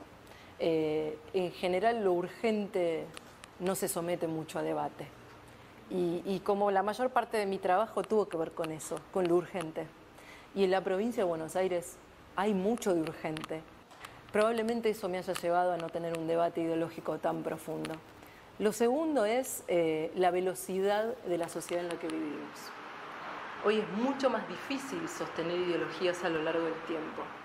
Se requiere mucho más capacidad de adaptación para entender lo que le pasa a los que tenemos al lado, que no sé si es solo inteligencia emocional, es también tener la capacidad de ver lo que traen los tiempos, lo que le pasa a las sociedades, el lugar cada vez menos poderoso del poder, porque cada vez la gente está más empoderada. Esto no se ve solo en el género, se ve en todos los aspectos de la vida. La sociedad está cambiando y con una velocidad, y lo veo por mis hijas, con una velocidad sorprendente. Entonces creo que hoy un buen liderazgo político y un estadista se construye mucho más desde la inteligencia emocional y la capacidad de anticipar futuro que desde un debate ideológico dogmático. Por supuesto que eso hay que imbuirlo de valores, de sentido común, de empatía, de honestidad, pero fundamentalmente me parece que en un país donde lo urgente nos convoca tanto, y nos convoca lo urgente en la provincia de Buenos Aires, la capacidad de actuar sobre lo urgente y anticiparse al futuro es hoy para mí lo que hace un buen estadista, más allá de las posiciones ideológicas. Vos fuiste, cuando eras adolescente, scout en la parroquia de tu barrio, creo que en Flores. Sí. ¿Ser scout es lo que más te define? Se parece bastante. El scout tiene una frase, la frase de los scouts, de las guías, en el caso de las mujeres, que así se llaman las mujeres scout, de siempre listo. Es casi primero es cierta actitud de guardia permanente, ¿no? De alerta, de disposición, y otras de servicio, ¿no? De servicio al otro. El siempre listo del escautismo transmite eso. En su vida se sintió más discriminada por ser joven que por ser mujer y aspira a volver a formar pareja en los próximos años, aun si fuera reelecta gobernadora. Con Susana Jiménez dijiste que ella debía saber por su propia experiencia que para dar batalla siendo mujer no hacía falta ser machona, andar a los gritos, sino tener convicciones firmes. ¿En qué afectó la feminidad, tu feminidad, el hecho de ser gobernadora? Creo que nada. Digamos, yo no me siento muy distinta desde... siempre traté de no masculinizarme. Me parecía un problema que tenían algunas mujeres en política, ¿no? Esto de adoptar posiciones de macho alfa. Digamos, siempre traté de evitar ese lugar. Creo que el verdadero poder es este de transmitir firmeza sin atropellar a nadie, ¿no? Ese equilibrio, y trato de sostenerlo y de ser como fui siempre. No hay duda de que una actividad como esta genera transformaciones en uno, pero no siento que me haya afectado. El hecho de separarte en el momento que asumías como gobernadora y tu exmarido al mismo tiempo como intendente, ¿por qué fue justo en ese momento? ¿Qué puntos de coincidencia tuvo? Creo que nunca hay un buen momento para separarse, ¿no? Nunca es el momento. Y más en un matrimonio como el nuestro, que había durado 18 años, era mucho tiempo, y habíamos estado más de 20 años juntos, y teníamos hijos chicos todavía en ese momento, pero no había un buen momento ni un buen lugar. Creo que uno se separa cuando puede, no cuando lo decide, y creo que lo más importante es que, a pesar del momento en el que lo hicimos, logramos los dos, cada uno a su manera, reconstruir una vida feliz, y sobre todo proteger a nuestros hijos, ¿no? Creo que nuestros hijos han estado muy preservados en todo el proceso, y hoy tengo una excelente relación con él, como papá de mis hijos, y mis hijos con los dos, y de una manera distinta. Hoy fuimos al acto de inicio de clases de Pedro, los dos juntos. De una manera distinta seguimos siendo una familia. Y además de la maternidad de tus 3 hijos, de tus padres con los que te juntas los domingos, ¿qué hay? ¿Qué otro espacio personal hay en la gobernadora, además de su posición de gobernadora? Hay espacio para amigos. Tengo un grupo de amigos que sostengo a lo largo de toda mi vida y que me han acompañado siempre. Sobre todo mis amigos de antes de ser gobernadora, que me conocen muchos desde cuando era muy chica. Eso es un espacio que sostengo, que conservo y que cuido, porque es un espacio que me hace mucho bien. Y de la familia ampliada, tengo tías, tengo primos, tengo una abuela todavía que vive, tengo amigos de mis padres que me conocen de chica, tengo un grupo de gente que conoce a la María Eugenia no política, y que cuando se vincula conmigo se vincula desde ese lugar. Y es un lugar muy sano que protejo mucho. Después hay poco tiempo para lo demás. Me encanta leer, leo mucho menos que antes, extraño mucho la lectura, y me gusta ver series, pero lo dedico sobre todo a los afectos y a mis hijos, el tiempo que tengo. ¿Es posible en la Argentina ser gobernadora de la provincia de Buenos Aires, enamorarse o hasta volver a tener hijos, ejerciendo una jefatura de Estado como sucede que vemos en muchos países desarrollados? Quiero creer que sí, porque voy por otro periodo y no me gustaría pasar 4 años sin pareja. Sí, me encantaría. Me parece que tener una pareja y una vida afectiva consolidada nos hace mejores. Nos hace mejores. El amor verdadero creo que nos hace mejores. Así que sí, ojalá suceda. Quiero creer que sí. No quisiera pensar que esto es una elección, que uno elige una cosa en desmedro de la otra. Y bueno, llegará cuando tenga que llegar. ¿Hay algo que no te haya preguntado que te gustaría agregar? No, estamos muy bien. Muchas gracias por venir. Gracias.